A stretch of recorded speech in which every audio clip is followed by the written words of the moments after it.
তারেক রহমান সাহেবের বিবিসির সাক্ষাৎ অনুযায়ী উনি বলেছেন, যিনি জনগণের সাথে আজ ছিলেন এবং আছেন ও যার বিরুদ্ধে মামলা আছে এবং যিনি জেল খেটেছেন, এই গুণাগুণ না থাকলে উনি কাউকে মনোনয়ন দেবেন না।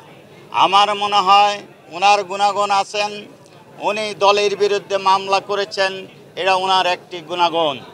আমার মনে হয় 2018 সালে নতুন তফসিল এসটি ইমাম কর্তৃক ঘোষণা করেছেন, এটা ওনার গুণাগুণ। আমার মনে হয় উনি 2023 সালের 28 অক্টোবর মাঠে ছিলেন না, তৎকালীন ফেসিবাদ সরকারের হারুন কর্তৃক, ডিবির হারুন কর্তৃক উনি সমস্ত ঘটনা জেনে উনি সেদিন মাঠে ছিলেন না, উনি কোথায় ছিলেন এই ফরিদগঞ্জবাসী জানতে চায়। আমিও তারেক রহমান সাহেবের কাছে 100% আশাবাদী ছিলাম। ওনার নির্দেশনা অনুযায়ী আমি মনোনয়ন পাব না পেয়ে আমি দুঃখিত এবং আমি আসলে বিস্মিত।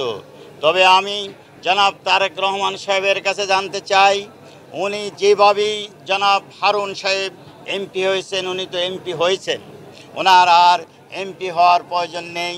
সেই এমপি হওয়ার পর যেই মিথ্যা তত্ত্ব দিয়ে এমপি হয়েছেন, সেই মামলায় উনি 3 দিন জেল খেটেছেন এবং সেটা এখনও ওনার হাইকোর্টে স্টে অবস্থায় আছেন। তাই আমি অসুস্থ লোক, আমি ওনার কাছে আবেদন করি, আমাকে অন্তত ফরিদগঞ্জের জনগণ একবার জনপ্রতিনিধি হিসেবে দেখতে চায়। তাই ফরিদগঞ্জের জনগণের জনজোরে ভিত্তিতে জনাব তারেক রহমান সাহেব যেন আমাকে একবার সুযোগ দেয়।